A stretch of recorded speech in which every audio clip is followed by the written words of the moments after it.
Hermanos, damos gracias a Dios porque nos permite nuevamente reunirnos a través de este medio para estudiar de su palabra. En esta hora dispongamos todo nuestro ser para seguir aprendiendo, seguir siendo edificados en su palabra. Vamos a comenzar nuestro culto de estudio y vamos a tener una oración para comenzar. Oremos.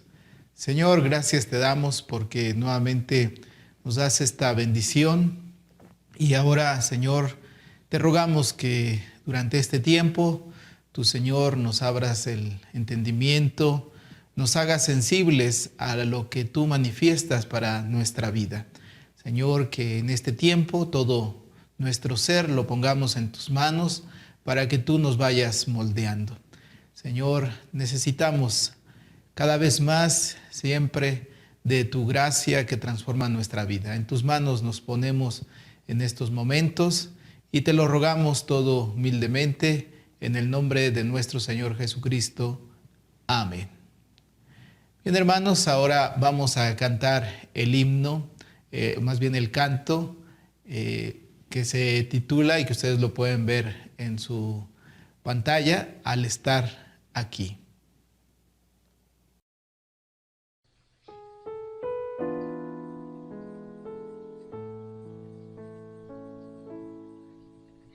Al estar en la presencia de tu divinidad y al contemplar la hermosura de tu santidad, mi espíritu se alegra en tu majestad. Te adoro a ti. Te adoro a ti cuando veo la grandeza de tu dulce amor y compruebo la pureza de tu corazón. Mi espíritu se alegra en tu majestad. Te adoro a ti, te adoro a ti, y al estar aquí delante de ti te adoraré. Postrado ante ti mi corazón te adora, oh Dios, y siempre quiero estar para adorar y contemplar tu santidad. Te adoro a ti, Señor, te adoro a ti. Bien, hermanos, vamos ahora a tener el estudio de estos capítulos 8 y 9 de Ezequiel. Así es que les pido que tengan ahí a la mano su Biblia, busquen este capítulo 8 y vamos a ir meditando en esta porción, en estos capítulos que nos corresponde estudiar hoy. Y primeramente, hermanos, vamos a ver que pues del capítulo 8 al capítulo 11, como ustedes lo tienen indicado ahí en su pantalla, se presentan varias visiones en contra de la vida en el culto, lo que llamamos como la vida cúltica, ¿sí? O la vida religiosa que se desarrollaba lógicamente en el templo. Y los capítulos 8 y 9 que hoy estaremos estudiando se encuentra dentro de estas 4 visiones que recibe el profeta Ezequiel, que están, ya lo mencioné, estos capítulos del 8 al 11. Y cada una de estas visiones tiene el propósito de mostrar el grave problema de la vida religiosa que se daba en el pueblo de Judá, en el templo en específico. Y en la medida que vamos a estudiar estemos estudiando estos capítulos, notaremos un ritmo creciente de esta gravedad que va desde la acusación donde también se muestran las pruebas de la idolatría, que esto es en el capítulo 8, hasta la ejecución del juicio, que están ya en el capítulo 11. Bien, así es que primeramente la primera visión que se encuentra en el capítulo 8 y que tiene que ver con las abominaciones que se tenían dentro del templo. Y primeramente vamos a ver esta parte que tiene que ver con un prólogo, una introducción de esta visión, este capítulo 8, los versículos del 1 al 4. Y dice así: en el sexto año, en el mes sexto, a los 5 días del mes, aconteció que estaba yo sentado en mi casa, y los ancianos de Judá estaban sentados delante de mí, y allí se posó sobre mí la mano de Jehová el Señor. Y miré, y he aquí una figura que parecía de hombre, desde sus lomos hasta abajo fuego, desde sus lomos para arriba parecía resplandor, el aspecto de bronce refulgente. Y aquella figura extendió la mano y me tomó por las quejadas de mi cabeza.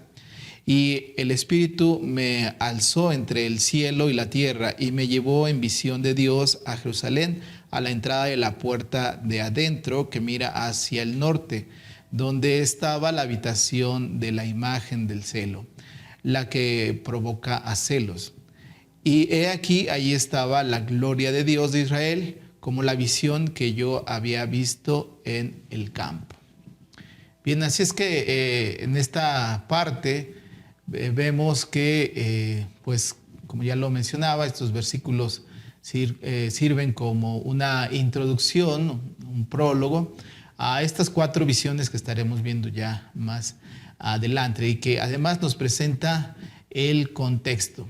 Y primeramente vemos la ubicación temporal, el inciso A, y que tiene que ver con el tiempo. El versículo 1 nos menciona que estas visiones se presentan al profeta, dice ahí, en el sexto año, en el mes sexto, a los 5 días del mes. Esta fecha equivaldría aproximadamente al año 592 a.C., es decir, 1 año y 2 meses después de la primera profecía. Y durante este tiempo, recordemos que el pueblo de Israel se encontraba bajo el dominio babilónico, y los que habían quedado en Jerusalén pues continuaban con la vida cúltica dentro del templo. Pero como veremos más adelante, se da una corrupción al interior de este templo. El inciso B es a quién va dirigido, es decir, la audiencia. Y ahí también en el versículo 1 se menciona que los ancianos de Judá estaban sentados delante de Ezequiel. Recordemos que los ancianos eran los líderes dentro del pueblo, y el hecho de que se encontraran sentados reflejaba que estaban en disposición a recibir la instrucción como lo hace un discípulo con su maestro.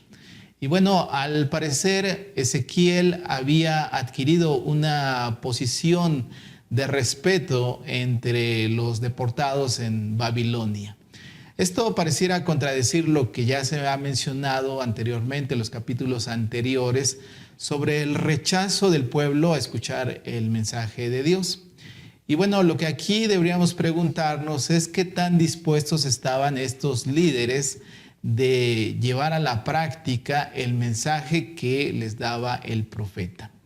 Si bien es importante escuchar, pero no lo es todo, es necesario poner en práctica lo que Dios nos manda. Tal vez estos ancianos pues sí escuchaban, pero qué tanto estaban tan dispuestos a hacer lo que el mensaje de Ezequiel les mandaba. El inciso C tiene que ver con la vivencia del profeta, es decir, el instrumento. Y bueno, nuevamente aparece la expresión se posó sobre mí la mano de Jehová.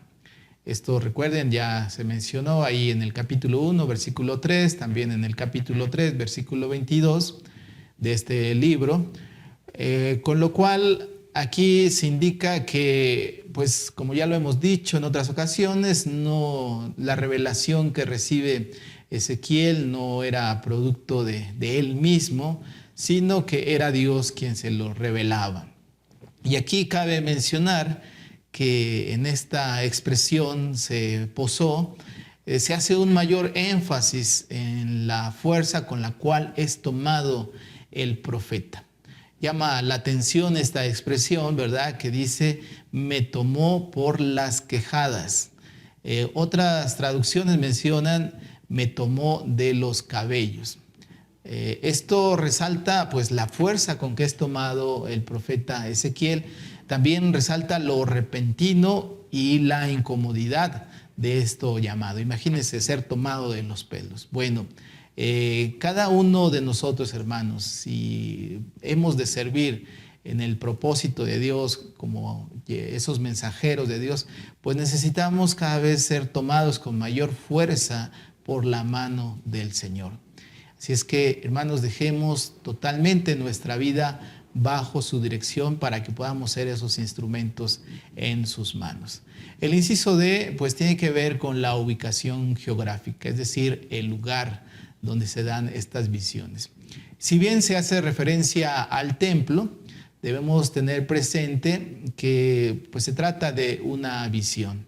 Ezequiel no precisamente se encontraba en el templo, en Jerusalén, sino que estaba frente a los ancianos, aunque se dice los ancianos de Judá, pero estaban en este lugar, en el destierro, ¿sí? Y bueno, uno se pregunta, ¿qué sentido tenía expresar una profecía a quienes pues se encontraban fuera de Jerusalén? Y pues uno pensaría que sería más eficiente que Ezequiel anunciara este mensaje ahí en el templo con las personas involucradas. Sin embargo, recordemos que la tarea del profeta es advertir a estos desterrados para que no caigan en ese mismo camino de la idolatría.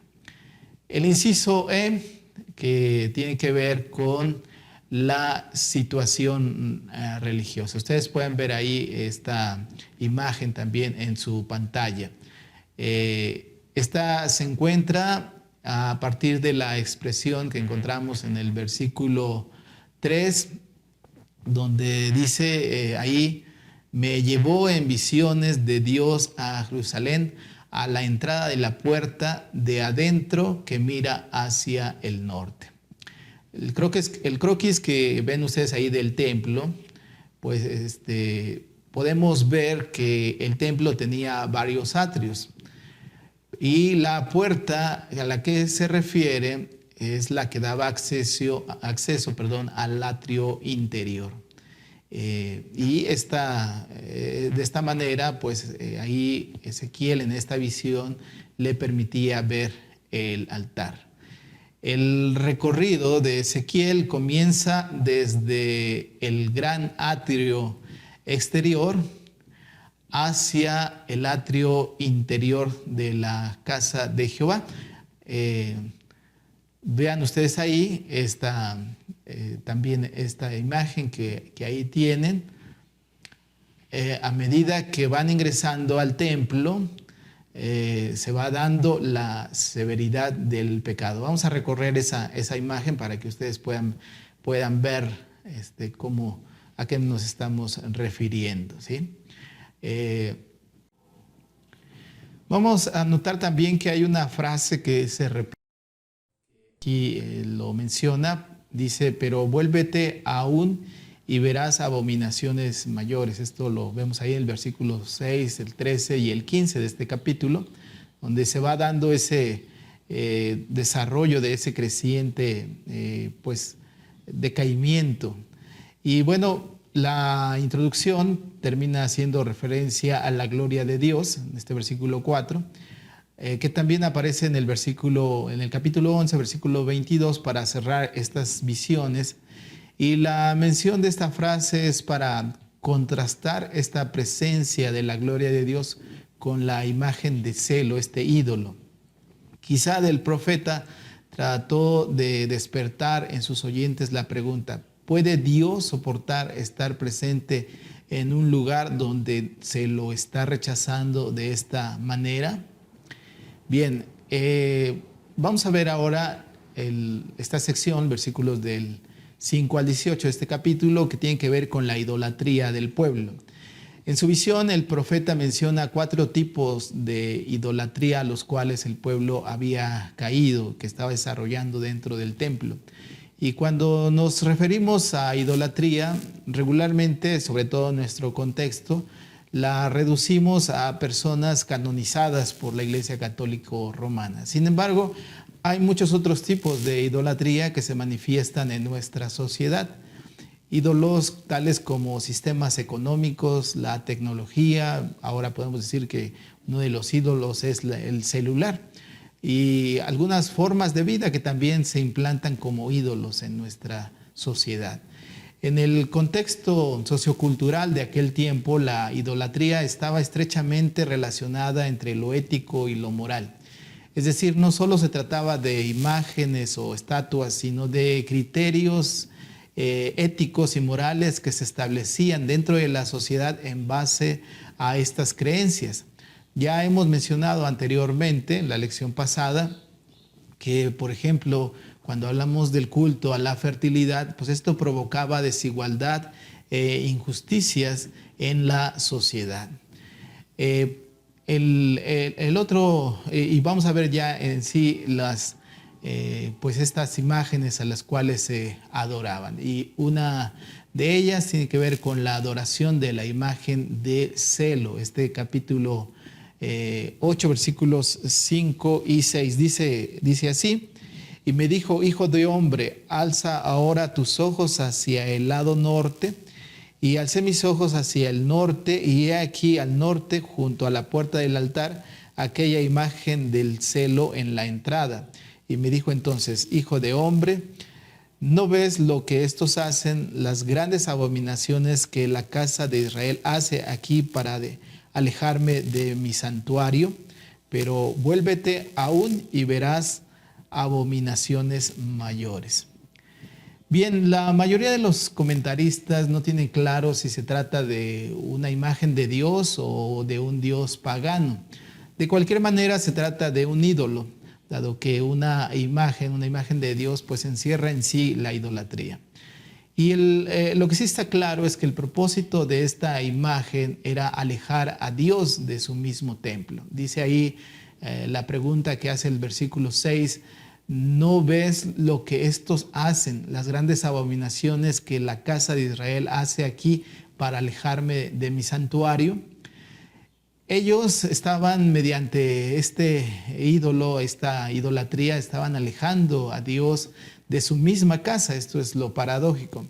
Este mismo pues rechazo también provocó el abandono de Dios y pues trajo como consecuencia el cautiverio para este pueblo. Es muy posible que esta gente creyera que no había nada de malo en lo que ellos hacían.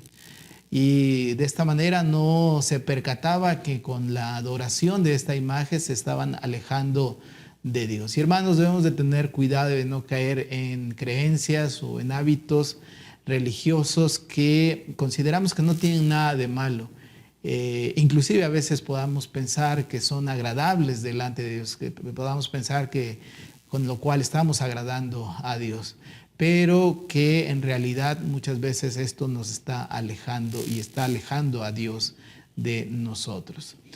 El siguiente ídolo tiene que ver, el siguiente pecado tiene que ver con la adoración oculta. Esto lo menciona ahí los versículos del 7 al 13. Dice, y me llevó a la entrada del atrio y miré, y he aquí en la pared un agujero, y me dijo, hijo de hombre, cava ahora en la pared, y cava en la pared, y aquí una puerta. Me dijo luego, entra y ve las malvadas abominaciones que estos hacen ahí. Entré pues y miré, y aquí toda forma de reptiles y bestias abominables, y todos los ídolos de la casa de Israel que estaban pintados en la pared por todo alrededor. Y delante de ellos estaba sentado varones de los ancianos de la casa de Israel, y Hazanías, hijo de Safán, en medio de ellos, cada uno con su incensario y en su mano, y subían una nube espesa de incienso. Y me dijo: hijo de hombre, ¿has visto las cosas que los ancianos de la casa de Israel hacen en tinieblas, cada uno en sus cámaras pintadas de imágenes? Porque dicen ellos: no nos ve Jehová, Jehová ha abandonado la tierra. Me dijo después: vuelve aún y verás abominaciones mayores que hacen estos. Bien, aquí, hermanos, pues el Espíritu lleva a Ezequiel a la entrada del atrio, donde el profeta dice que ve ahí un agujero en la pared, y la orden fue que profundizara, que siguiera cavando, para que de esta manera pudiera ingresar, pudiera ver qué es lo que sucedía. Y dice que entonces ingresa a esta habitación, a esta cámara que se encontraba en estas tinieblas, en esta oscuridad. Esta habitación propiamente, diríamos, a la que se refiere, pertenecía a los sacerdotes y era pues muchas veces utilizado para almacenar cosas. Es notable ver que los que participan de esta adoración oculta son, dice ahí, 70 ancianos y Hazanías, hijo de Safán, ahí el versículo 11. La referencia de estos ancianos, pues era que eran un ejemplo significativo, y esto estaba provocando que estos ejemplos pues ayudaran para que el pueblo se siguiera pervirtiendo en el pecado. Y debemos de tener presente que el profeta había dicho que la tarea de los ancianos era dar consejo, pero aquí estaban distorsionando todas las cosas, estaban yendo por un camino equivocado y entonces no era lo que tendrían que hacer. Y cuando se refiere a Hazanías, hijo de Safán, probablemente indica que este era el secretario del rey Josías. Esto lo pueden ver ahí en Segunda de Reyes, en el capítulo 22, en Segunda de Crónicas, el capítulo 34. Bueno, hay un detalle interesante, el cual tiene que ver con la idolatría destinada en esta habitación que era de los sacerdotes. Que si bien era algo que deberían utilizar los sacerdotes, lo estaban utilizando los ancianos. Y esto representaba una intromisión en la tarea sacerdotal, en la vida sacerdotal. Y esto nos habla también, o nos da la lección, que cuando nosotros permitimos la intromisión de pues, líderes ajenos a los principios del reino dentro de la iglesia, pues cuando esto sucede, la iglesia se convierte en un grupo social que se va a dirigir conforme a las cosas del mundo. Por lo cual, hermanos, no debemos de permitir esa intromisión a alguien ajeno, como sucedía en esta ocasión. La actividad en la que estaban involucrados estas personas, pues se habla de que adoraban reptiles y cuadrúpedos, ahí el versículo 10, y es probable que se trate de ídolos egipcios. Y bueno, a lo largo de la historia del pueblo de Israel siempre tuvieron esa debilidad hacia las deidades egipcias. Y varias veces fueron reprendidos a no seguir estas deidades y buscar a Dios. Ahí en Isaías, el capítulo 31, versículo 3, lo podemos ver. Y es importante notar que aquí estaba sucediendo algo paradójico. Estos que Dios los había liberado de esos ídolos de ahí en Egipto, ahora ellos estaban haciendo esclavos de estos ídolos. Y a veces, hermanos, nos pasa de la misma manera. Dios nos libera, pero nosotros volvemos nuevamente a esos ídolos. En cuanto a la naturaleza de la adoración que ellos daban a esas imágenes, debemos de notar que ahí el versículo 11 menciona dos cosas. En primer lugar, que estaban de pie. Y esta frase expresa la postura de un siervo delante de su Señor. Lo que significa que se habían sometido a esta imagen. Pero también dice el versículo que tenían en su mano un incensario. Esto indica que estas personas estaban orando, estaban pidiendo a estas imágenes a las cuales se habían sometido. Y esto pues era algo totalmente incorrecto delante de los ojos de nuestro Dios. En el versículo 12 menciona las causas que ellos daban o las excusas que ellos daban por lo que hacían. Dice ahí este versículo: no nos ve Jehová, Jehová ha abandonado la tierra. Y bueno, estas dos expresiones pues hablan de esta ruptura de la comunicación, de la relación con Dios. En este sentido, el libro de Ezequiel usa la expresión esconder el rostro. Ahí el versículo 39 del capítulo 39 también lo menciona, el versículo 23 y 24. Para referirse a esto que había sucedido, esta separación que se había dado entre Dios y el pueblo. La segunda excusa que dan es que Dios había abandonado la tierra, y esto tenía una implicación teológica muy seria. Recordemos que la tierra ocupaba un lugar importante, la tierra prometida, un lugar importante en la teología del pacto. Esta tierra fue prometida a los patriarcas. Así es que la presencia del pueblo en esta tierra, es decir, que estuvieran en esta tierra, era una de las pruebas de que Dios estaba actuando a favor de ellos. Sin embargo, ahora no se encontraba así. Así es que estas excusas pues sirvieron para alejarse de Dios. Y bueno, muchas veces también nosotros utilizamos excusas. A veces pensamos que o creemos o nos excusamos diciendo que Dios no está con nosotros, no nos escucha, no nos ayuda, y por lo cual nos alejamos. Sin embargo, son simples excusas y que debemos de ver la realidad.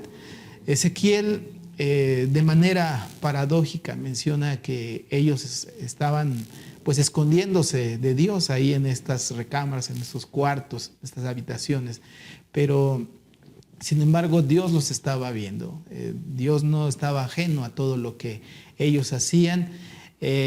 Sin embargo, los ídolos que tenían delante de ellos sí no los podían ver. Así es que aquí podemos ver que Dios deja claro que Él sí los ve y actuará para que paguen conforme a sus pecados. El otro pecado era la adoración a Tamuz. Estos versículos 14 y 15 dice de esta manera: y me llevó a la entrada de la puerta de la casa de Jehová que está al norte, y he aquí mujeres que estaban allí sentadas endechando a Tamuz. Y luego me dijo: ¿no ves, hijo de hombre? Vuélvete aún y verás abominaciones mayores que estas. Bien, así es que el tercer pecado que se menciona es en referencia a estas mujeres que estaban, dice ahí, endechando o llorando a Tamuz. En cuanto a la ubicación de este ídolo, se nos menciona que se encontraba en la entrada de la puerta del templo. Esta es una pues referencia pues muy específica de la ubicación, que tiene que ver que estaba ya en esta parte más interior de todo este santuario del templo, ¿sí? Y como ya hemos dicho, se ha mencionado que se trata de un progreso del pecado, ¿sí? En la medida que se va ingresando hay una mayor profundización del pecado. El nombre de esta divinidad pues no se menciona en alguna otra parte del Antiguo Testamento. El nombre de Tamuz viene del sumerio Dumu-Si, y significa verdadero hijo. Era un dios de la naturaleza, cuya muerte era recordada en invierno, cuando la naturaleza sufre la depresión propia de la estación del año. Específicamente era el dios de los creadores del ganado y agricultores, dado que era el responsable de la fecundidad de los rebaños y de las cosechas. Así es que, como en otras ocasiones, este era un ídolo que atraía al pueblo porque prometía abundancia de bienes y que dejaban a Dios y seguían a este ídolo. Como ya se ha mencionado, esta celebración estaba a cargo de las mujeres, porque Istar, quien era la esposa de Tamuz, pues jugó un papel importante. Fue quien descendió al mundo subterráneo para librar a este dios Tamuz. Los versículos 16 y 18 pues nos hablan de esta cuarta Cuarto pecado, la adoración al sol. ¿Sí? Dice ahí el versículo 16 al 18. Y cuando andaban los querubines y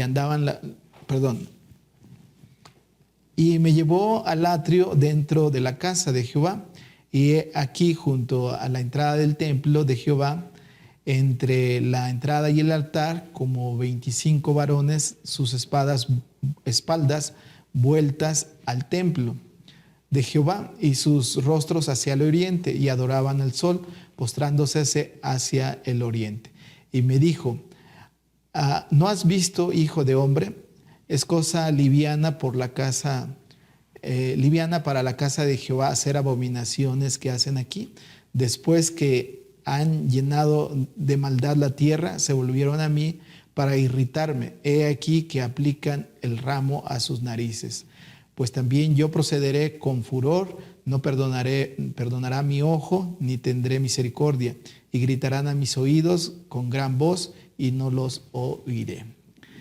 Bien, aquí el texto menciona que pues estos rituales se desarrollaban en el atrio interior del templo. Y este era un lugar donde solo podían acceder los sacerdotes, por lo que pudiéramos pensar que eran los sacerdotes quienes hacían esta adoración. Los sacerdotes quienes tenían la responsabilidad de cuidar la adoración verdadera, pues ahora estaban corrompiendo la adoración. Y esto es algo que debemos de tener mucho cuidado, sobre todo nosotros como líderes en la iglesia. La referencia que se hace ahí en el versículo 25, que se hace ahí en esta parte, se habla de 25 hombres y puede relacionarse con la participación tanto de los líderes religiosos como civiles, que se menciona ahí en Ezequiel 11:1. Pero el autor nos cuenta que además de que ellos se postraban ante el sol, y que esta era una expresión tomada del trasfondo de la corte como reconocimiento no solo de soberanía, sino de sometimiento a quien tiene autoridad. En otras palabras, estaban rechazando a Dios. En este capítulo termina con una pregunta: ¿no has visto, hijo de hombre? Es cosa liviana para la casa de Judá hacer abominaciones que hacen aquí. El versículo 17 lo menciona ahí. Y es Dios quien hace esta pregunta al profeta: ¿no has visto? Y la visión que tenía el profeta era con el propósito de que tuviera esa conciencia del pecado en el cual estaba cayendo el pueblo.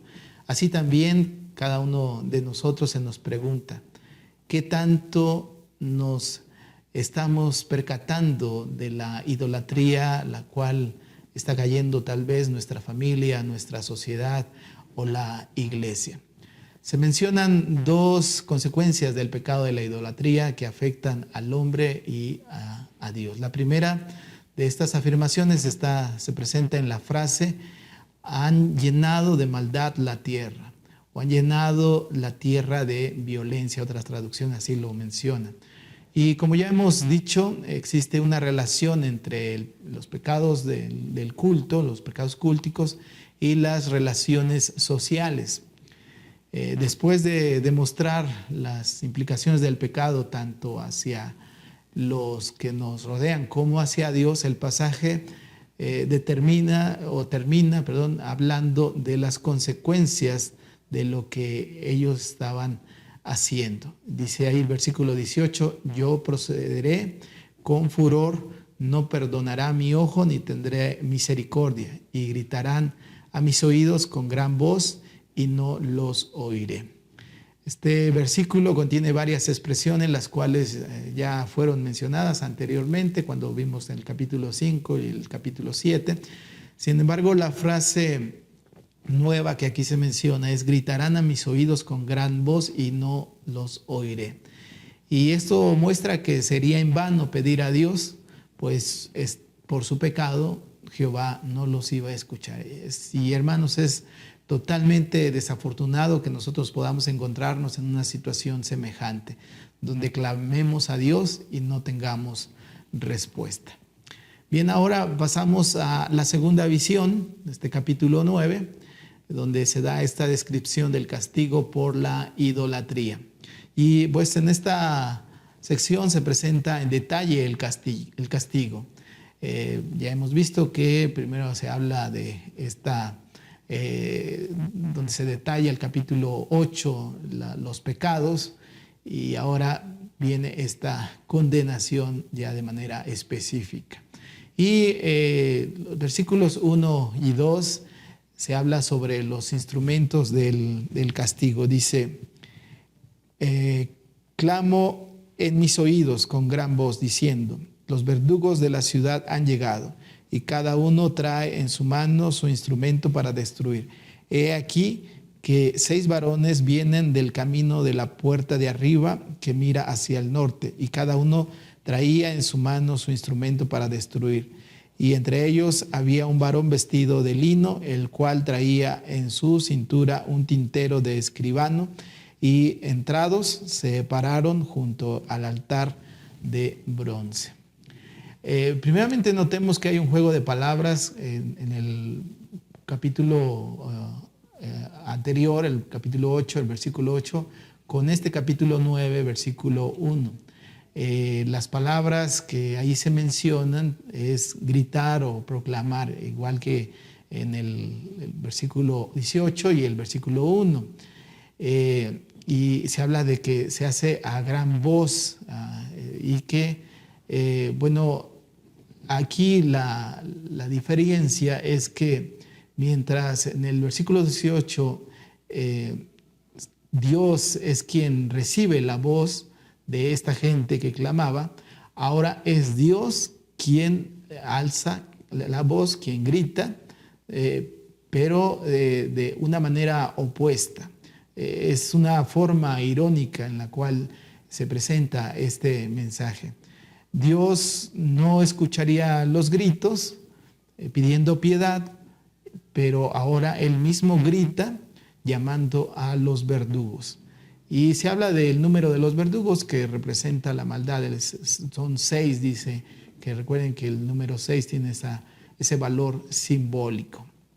Y este término verdugo, que también se utiliza en otras partes del Antiguo Testamento, en específico ahí en el libro de Éxodo, en el capítulo 12, cuando se habla sobre la destrucción de los egipcios al no dejar ir a su pueblo, se utiliza este término de mortandad y heridor. Y en segundo lugar también en Segunda de Crónicas, cuando se habla del ángel que destruía al pueblo debido al pecado de David. Bueno, pues juntamente con estos verdugos llega también otro personaje que se habla de que viene vestido de lino fino, un hombre vestido de lino fino.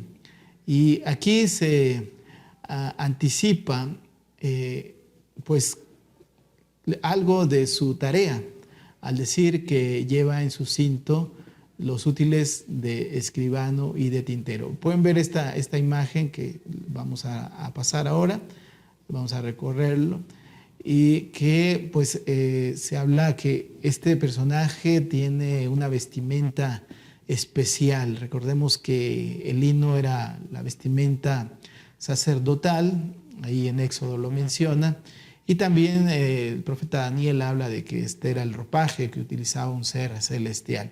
Sea como sea un ángel o un sacerdote, los dos están involucrados en el servicio a Dios. Luego el profeta pasa a hablar de la dirección del castigo. Los versículos 6 y 3 al 6 dice así: y la gloria del Dios de Israel se elevó de encima del querubín sobre el cual había estado el umbral de la casa, y llamó Jehová al varón vestido de lino que tenía en su cintura el tintero de escribano. Y le dijo Jehová: pasa por en medio de la ciudad, por en medio de Jerusalén, y ponles una señal en la frente a los hombres que gimen y claman a causa de las abominaciones que se hacen en medio de ella. Y a los otros dijo: oyéndolo yo. Pasad por la ciudad en pos de él y matad, no perdone vuestro ojo, ni tengáis misericordia. Matad a viejos, jóvenes, vírgenes, niños y mujeres, hasta que no quede ninguno, ¿sí? Aquí hablamos de dirección porque estos versículos tienen como clave el movimiento tanto de la gloria de Dios como de la orden dada a los hombres. El profeta cambia por un momento, en el versículo 3, el centro de su atención pues es ahora la gloria de Dios, y expresa ahí de forma sinónima también el versículo en el capítulo 1, versículo 28, sobre que también se habla de la gloria de Jehová. Y en este texto aparece por primera vez la palabra querubín, que aparece ahí en esta frase, dice, se elevó de encima del querubín. Y esto hace referencia o tiene que ver con el lugar santísimo donde estaba el arca del pacto, en el templo, y donde había reposado la gloria de Dios. Es que antes de iniciar el castigo, se le ordena al hombre con vestiduras de lino que pase por en medio de la ciudad y ponga una marca.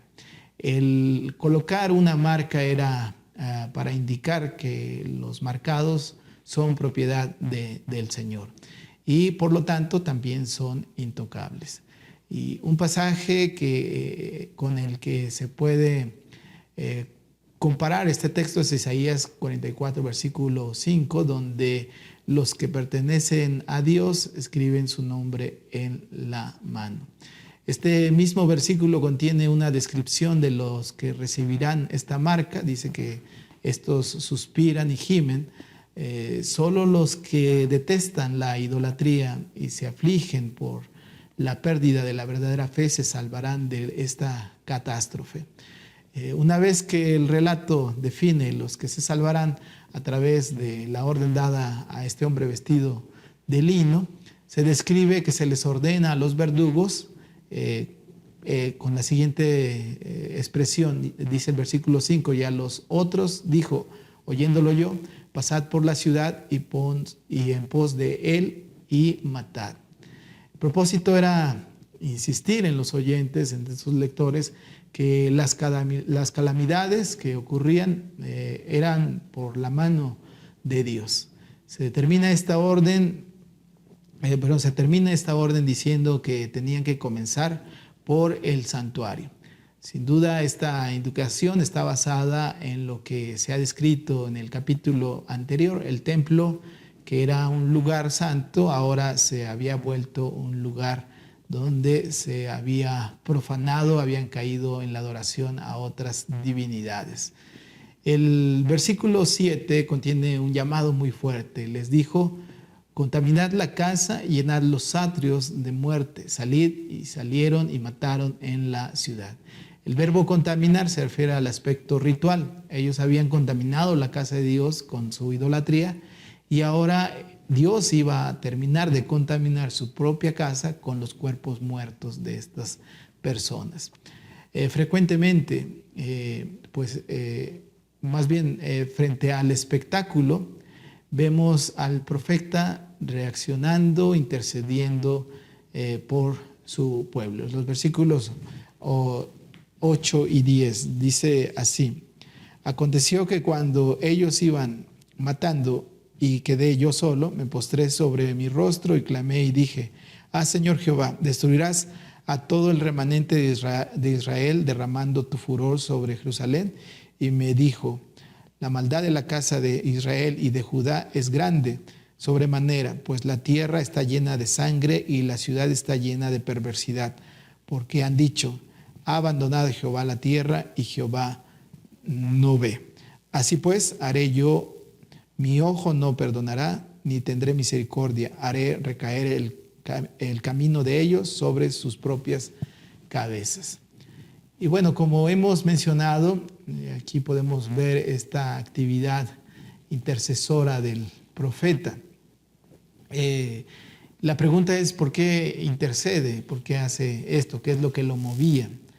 Y bueno, hay una pregunta que hace el profeta. Dice, destruirás a todo el remanente de Israel derramando tu furor sobre Jerusalén. Y esto pareciera indicar que estaba en peligro esta continuidad de la alianza que Dios había hecho con su pueblo. Y bien, Dios la respuesta y parece contener dos razones que ahí encontramos del por qué castigará. Y tiene que ver con los pecados que ellos han cometido. En un sentido estricto, aquí se señalan los crímenes sociales con los cuales habían caído, también los crímenes religiosos que habían cometido este pueblo.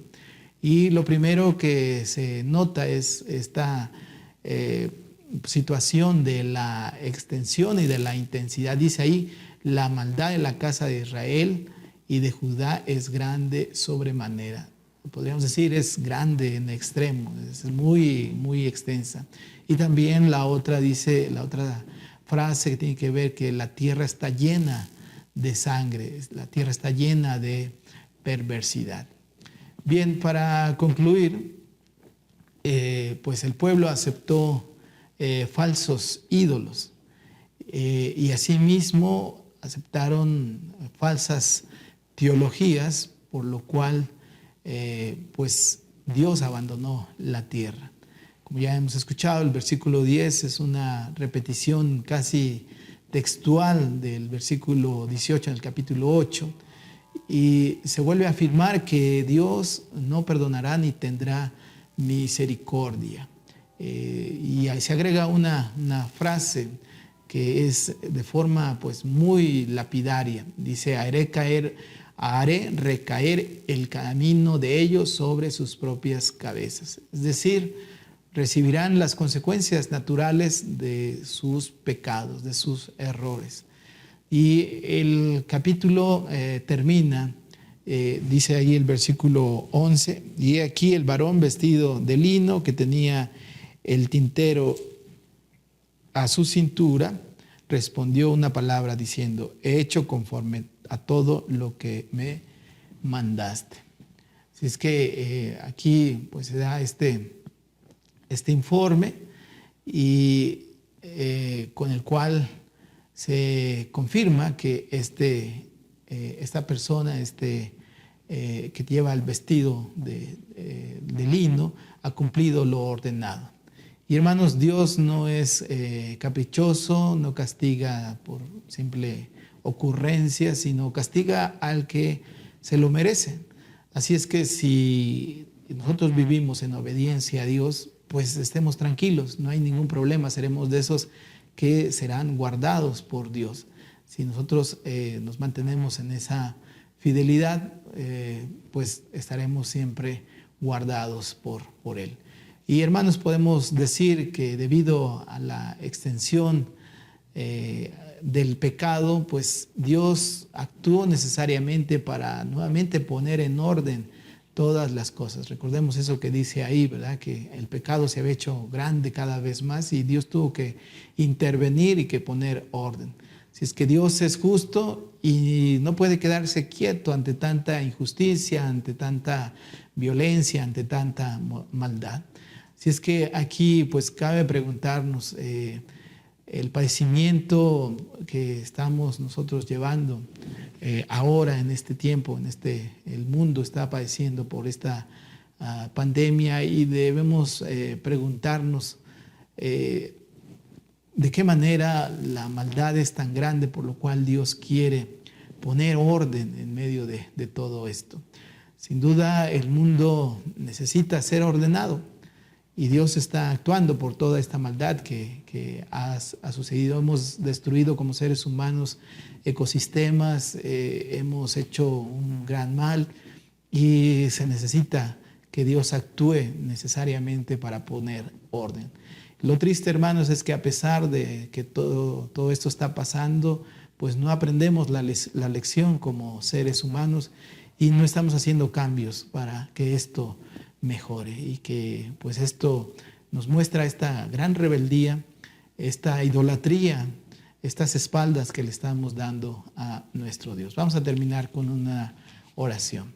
Señor, gracias te damos porque nos permites, Señor, tener este tiempo de estudio de tu palabra. Ayúdanos, Señor, para que cuidemos siempre de no caer en idolatría. Hay muchos tipos, Señor, de idolatría. Y ayúdanos siempre a estar al pendiente y, Señor, a seguirte en fidelidad a ti. Señor, y que a pesar, Señor, de los problemas a nuestro alrededor, estemos seguros que somos de esos marcados por ti, señalados por ti, que tú nos guardarás. Nada nos dañará porque estamos guardados por ti. En el nombre de Cristo Jesús, te agradecemos todo y nos ponemos en tus manos. Amén. Bien, hermanos, vamos a tener el tiempo de las ofrendas y decimos el texto de 2 Corintios 9:7, cada uno dé como propuso en su corazón, no con tristeza ni por necesidad, porque Dios ama al dador alegre. Mientras se canta este himno, este interludio, bendice nuestra ofrenda, recogemos nuestras ofrendas.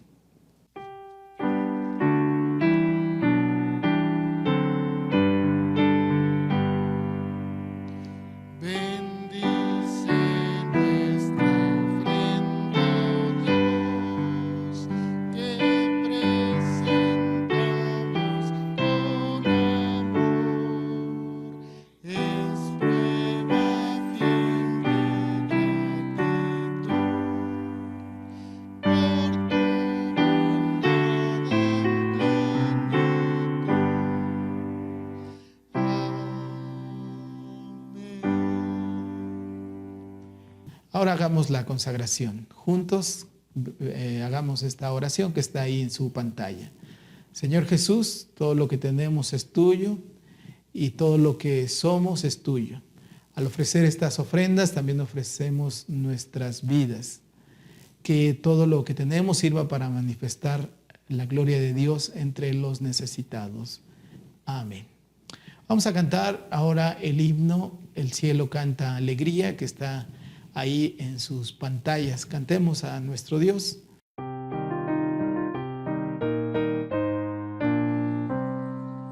El cielo canta alegría, aleluya, porque en tu vida y la mía brilla la gloria de Dios. Aleluya, aleluya, aleluya, aleluya. El cielo canta alegría, aleluya, porque a tu vida y la mía las une el amor de Dios. Aleluya, aleluya, aleluya, aleluya. El cielo canta alegría, aleluya, porque tu vida y la mía proclamarán al Señor. Aleluya, aleluya, aleluya, aleluya. Vamos ahora a terminar nuestro estudio bíblico con una oración. Señor, gracias te damos por este tiempo que nos has permitido de meditar en tu palabra.